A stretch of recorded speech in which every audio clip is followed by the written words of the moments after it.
Well, the pressure's being put on by the coast team as they've now going through, having entered the finishing circuit, 3 circuits of this marvellous old town to be taken in, and then the sprint at the end of it all. And you can place your bets with your local bookie, I suppose. And as we got it slightly wrong yesterday, Christie and myself, because I was sort of sporting a bit for Stratso, who hadn't got a catch chance in Hillex, because he'd been on a lone break of 140 odd kilometres the day before, at least with Guidi and the other chap, Pataki. 3 sprinters being on a break of over 140 kilometres is just something that doesn't happen. So I think they're all 3 a bit stuffed when it came to sprinting yesterday. Only Guidi had any life left in his legs. They were rested last night too, so I think that then Stratso could be in there, Robert McEwen could be in there, Guidi could be in there, Cipollini could be in there. So if you can watch on your television the race as you've been watching so far, and begin to pick who you think might get the victory here as the Psycho team stirring it up. It's interesting to see Simone here. It's always interesting to see a man with the number 1 on his back chasing or making the race on a day like today. Being that he's a big GC contender and a big contender for the Tour, it's odd to see him doing so much work on this circuit. It is, yes.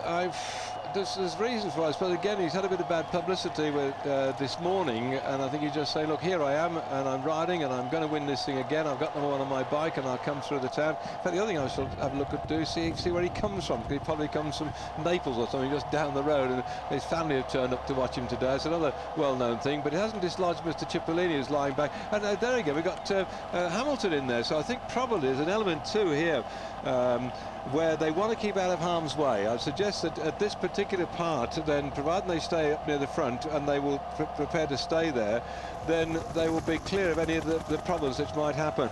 And in fact, I think it's Galletti, the chap who's chasing it. This fellow did a lone break in the Tour Down Under 2 years ago, and won the stage he came into Victor Harbour, and won the stage in Victor Harbour. Yes, this was on his own. 2 years ago, was it? 2 years ago, yeah. Oh, Falazin's punctured, poor chap. We'll all have to go, no, because there's a fat chance he's going to get back. Well, he might do, but there we are. So, yes, the other idea here is that possibly they're trying to take a bit of the sting out of some of the other GC riders, because they know if Simone goes up the road, the others will chase. For sure, Hamilton's not going to let him go anywhere, and neither is Casagrande. Because it's quite compact at the moment. If you just switched on our coverage, on our live coverage, and we'll pick up the sprinters, so I think it's about time to recap on what's happening in the race overall for the pink jersey. If we look at Hepner, say that he's not in the pink jersey now. Let's look down then, Christie, at the situation. Okay, when we're looking at our real true GC contenders, Sorensen.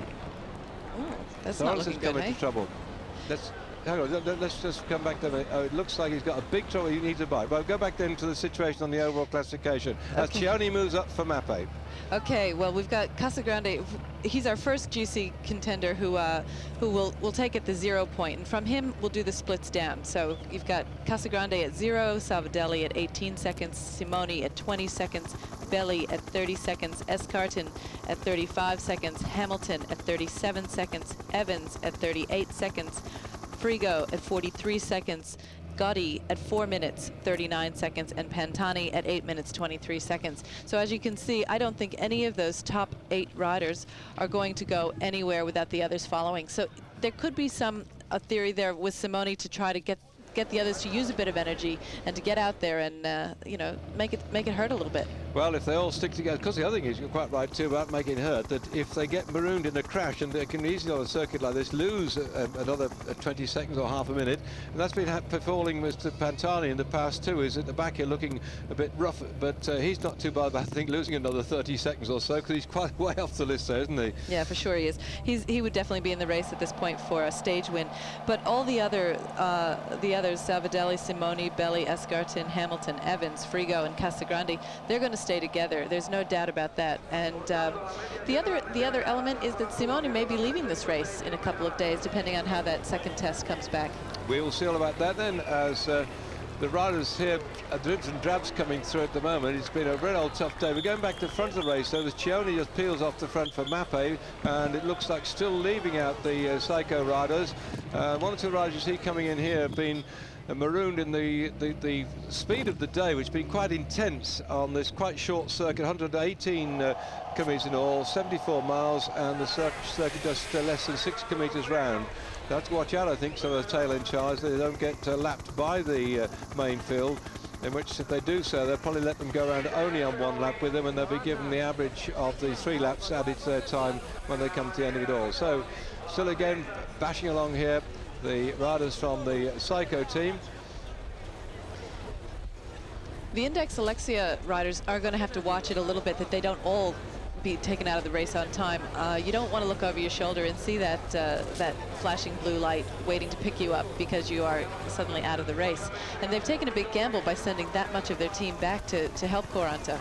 Yes, well, he's the star performer. I suppose they've got to just help him out now. But they will. If he gets out tomorrow, then they'll have to just wait for something. Of course, what happens too is that they will try and stay with the race, even if the top man's gone. On the basis, once they get through the mountains, there'll be a lull somewhere. They're all hoping, I get through this. If I get through this, there'll be a lull, and I'll get a break like that happened the other day when those 10 chaps went off down the road when Hepler got the pink jersey.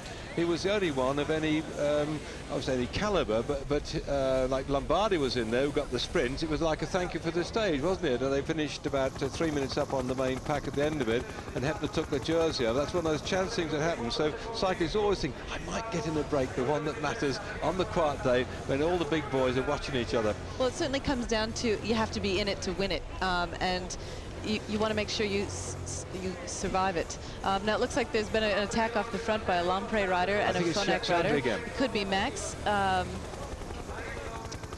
And of course now I can't see it. As always, the camera goes up. But Max is certainly animated today, isn't he? He is. It's his sort of circuit, his sort of finish too as well. But I think there are too many people who want to try and get something for themselves. Bear in mind that there are some teams here, pretty quick teams, who haven't got a stage victory, and we're getting towards the climbs tomorrow. So in reality, they want to do something before we do have the rough day in the mountains, because that will make life very difficult for them to do anything. And the day after today isn't too easy either into Chieti, and we've got about sort of 3 or 4 days now of pretty undulating stuff. So as we look now at this beautiful arch, but it's a magnificent arch, you see, Justin. This is Italy's best preserved triumphal arch, but it was built way back in AD.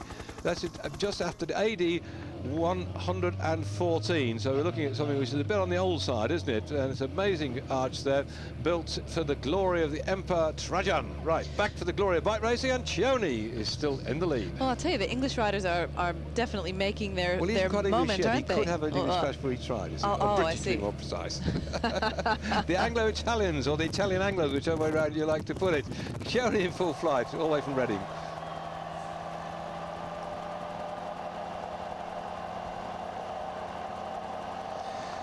Well, the field well and truly strung out in the town of Benevento. It's a part of Campania, that great stretch of the country which is got in its centre right alongside the coast there, Naples, and we've sort of headed inland now right to the edge of it all, to this wonderful old town here.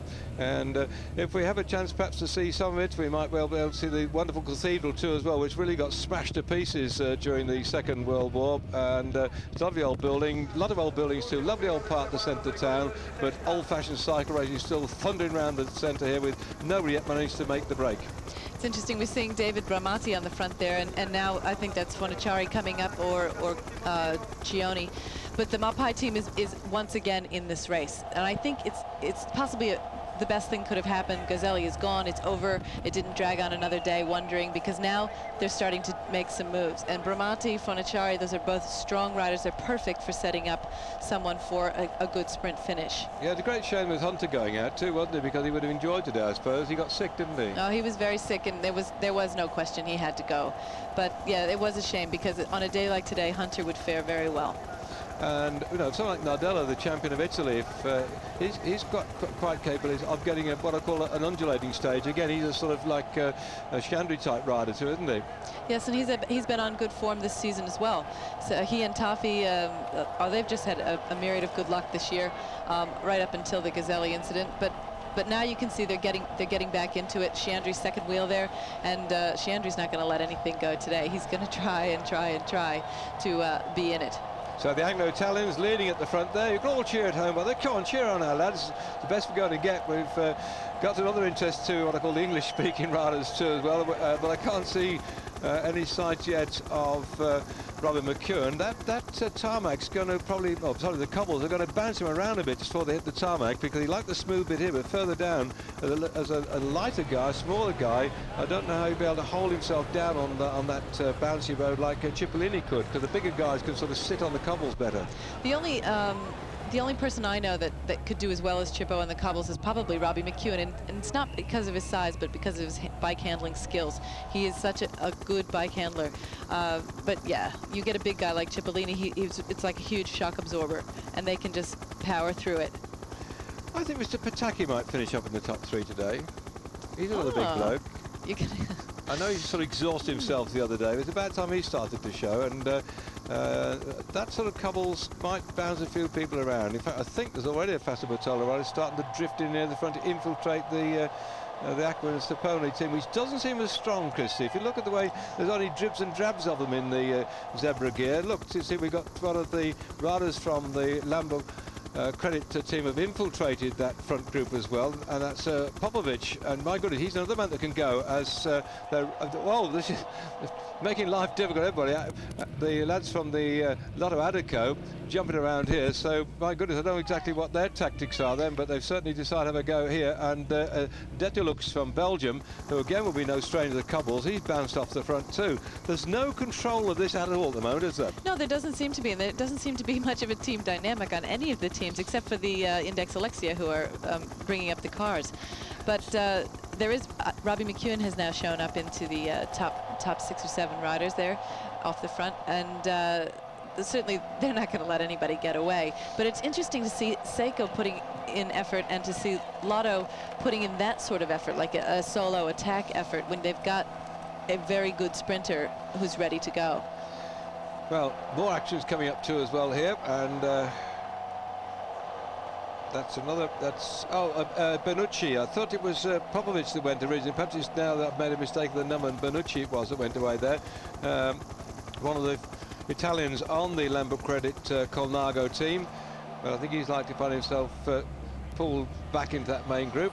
The other thing about this course, there's so many turns in it that as you come, if you are on the front of the group, you can go through a turn and pretty much stay off the brakes completely. But if you're at the back or even in the middle, you have to brake and then accelerate out of each turn. It takes a lot of energy, and it's a lot harder to do than to sit on the front and go into these corners. And mixed bag coming up here, and already Fassa Bertolo starting to move and get themselves in position, as we can see then that they're beginning to fire the guns, and that in fact is Honchar for Fassa Bertolo. Good turn of speed he has got too likewise. Not a great sprinter, but Pataki will probably try and come through and take advantage of him, and then the Phonak guys are starting to come through too as well, and that could be difficult because they've got them to, it seems to be that McEwen has got a bit of a doubt as to which wheel he's going to try and follow at the moment. I'm just seeing he's sort of going from one to the other, and he's gone on to Chutenberg's wheel now. So Phonak have got Chutenberg in there, a pretty useful finisher as well. So he's one that they've got, I think, interest in. And Phonak then getting Mr. Chutenberg up ready to fire into space as well. Stratser's winning on the Intergiro, so he's got the blue points jersey, and that one has that this morning. So the darker blue jersey for Phonak will be the Intergiro Stratser, but Chutenberg also a quick man in there with the leaders.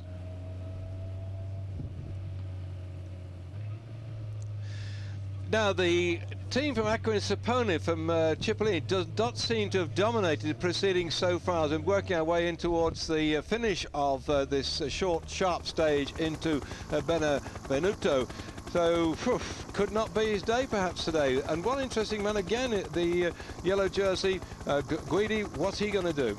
It would be nice to see things move around a bit, and to see the jersey change hands a couple of times before it gets stuck firmly on Cipollini's back, and he wears it into the finish.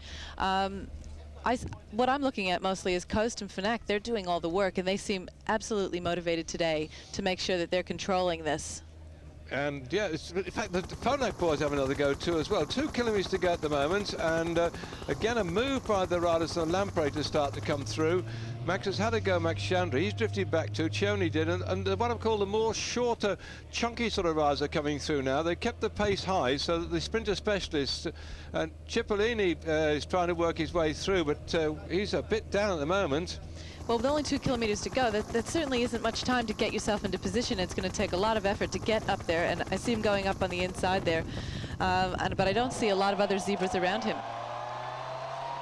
So Quanta's now 4 minutes down, so he's going to get up there for the sprint at all. Guidi in the yellow with the yellow crash out on tour as well. Tutenberg just in front of him. One of the lead-out riders from the Lamprey-Daikin team still in the hot seat, but I think he's going to be swallowed up by a number of other riders. And in fact, Chippy's got a lot of work to do here, but you can never just discount him when it comes in towards the finish of a race like this one.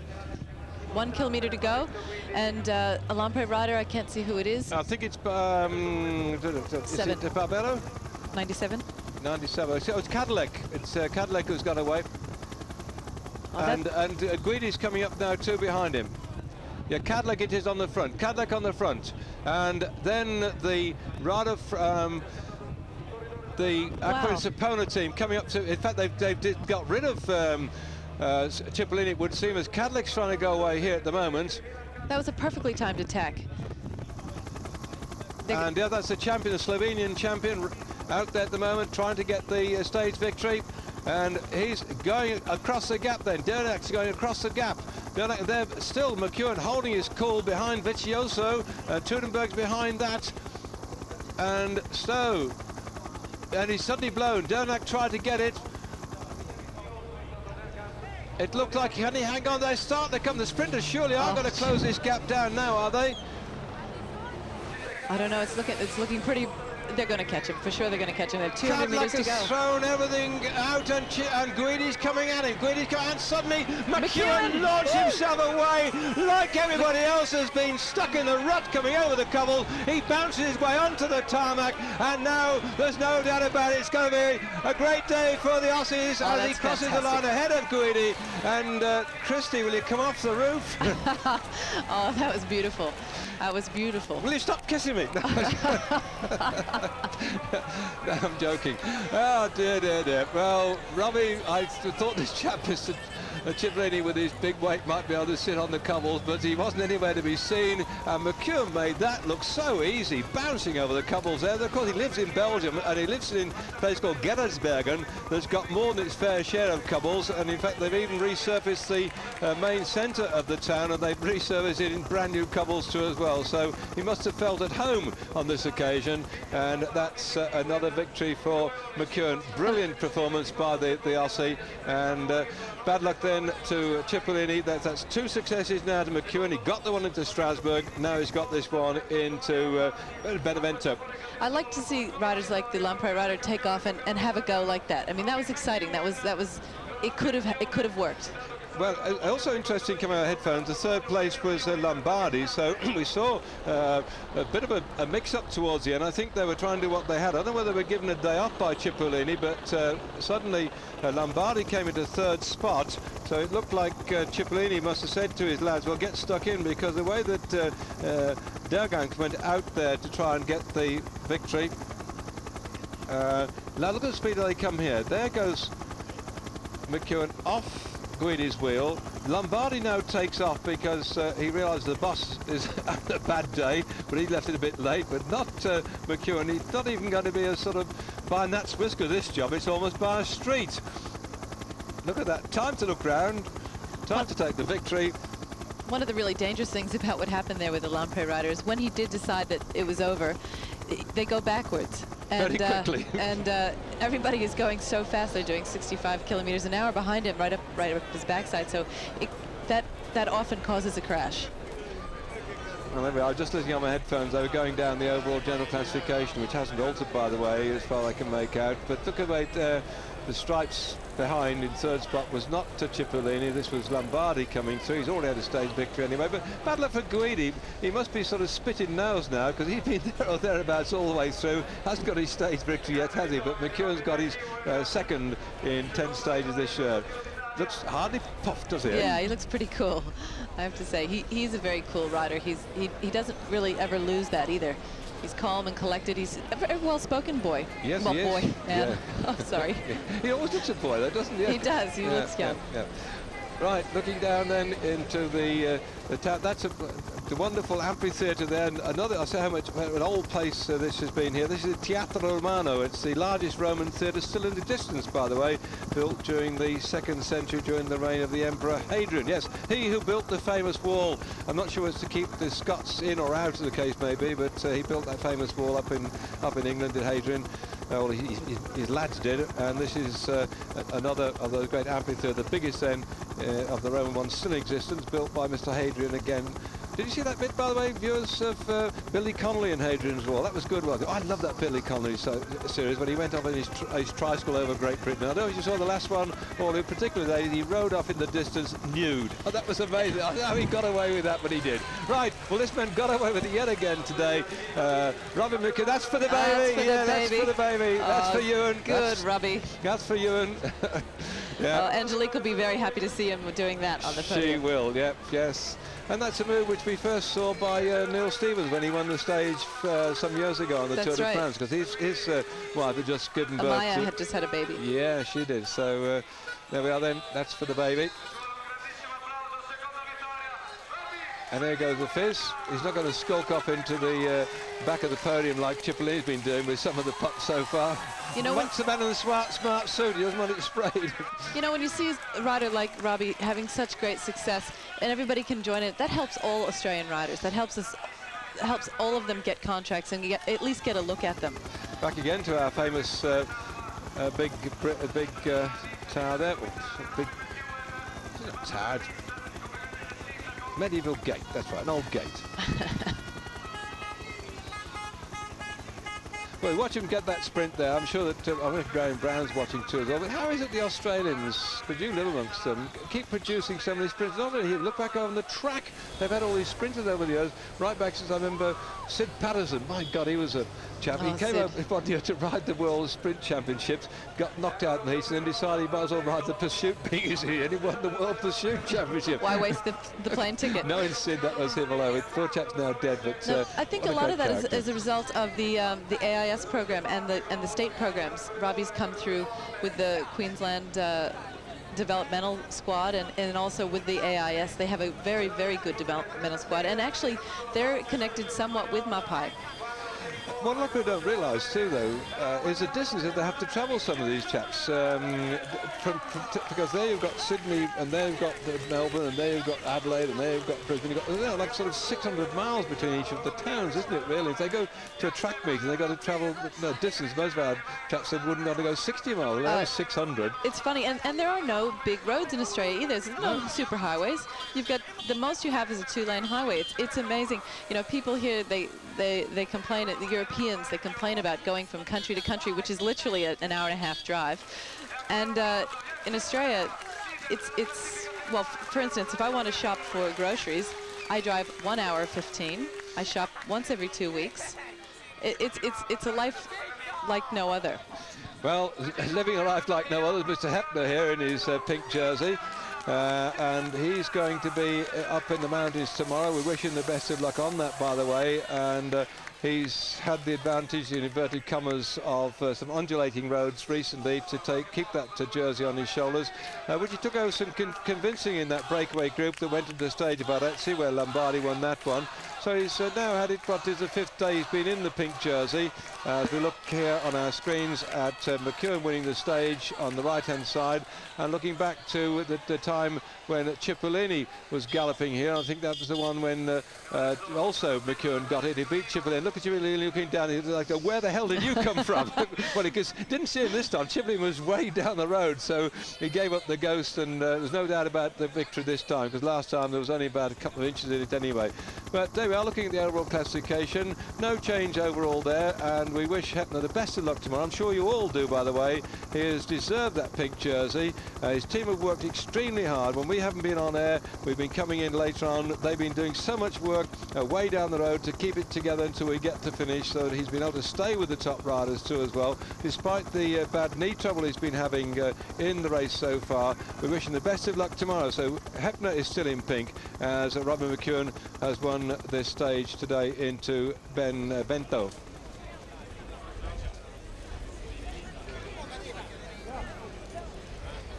Nice look down into the centre of the town at the old Roman amphitheatre and some of the old-fashioned part of town too. Marvellous old part. Well, it's in the place that many visitors do actually come, but it's well worthwhile coming out here and having a look at this old town. If you're in Campania any time, maybe just down in Naples, turn inland and see some of the scenery in this delightful part of the world.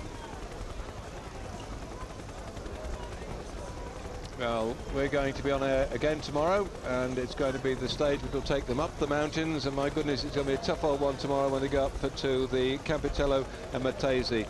It's a tremendous climb, and I think on that particular occasion it's going to be a day for the mountain goats. We wish Hepner the best of luck on that stage, but it could all be changing. He's still got a useful lead, but who's going to be in pink at the end of the stage? Well, you'll have to come and join us then. So I'm David Duffield, and I'm sure that Christie would like your company too. See you then.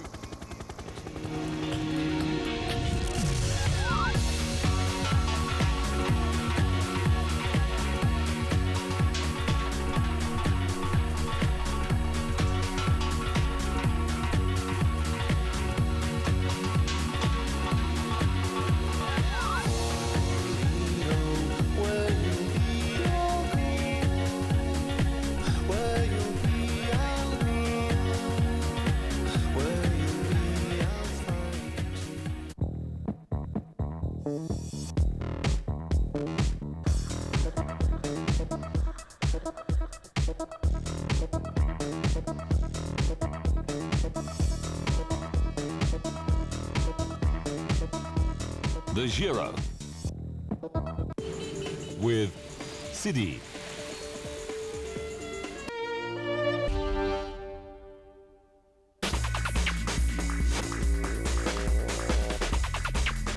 Now, a roundup of all the day's stories with Eurosport News Report. Welcome to News Report, I'm David Crossan, and the issue of doping dominates this edition of the programme. Cycling's woes continue, with Gilberto Simoni testing non-negative for cocaine. Traces of the banned substance were found in a sample the winner of last year's Giro provided on April the 24th on the eve of the Tour of Trentino. Simoni claims the traces came from an anaesthetic given to him by his dentist. The International Cycling Union says the substance could not possibly have enhanced Simoni's performance in this year's Giro, and he will be allowed to continue the race.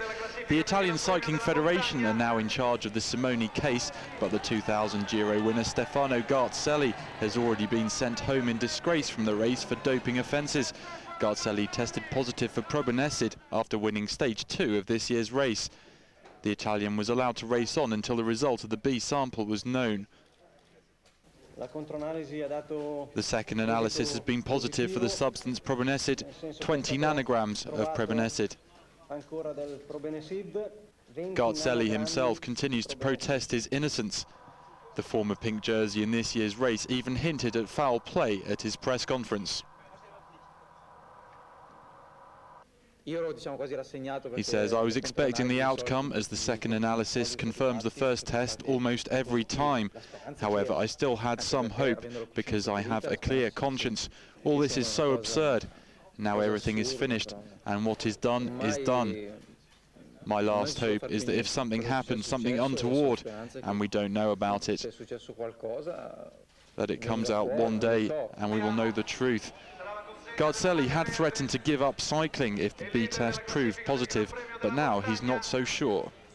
He says, "I'm going to take a break to regroup and think about everything and to regain my desire to ride a bike again.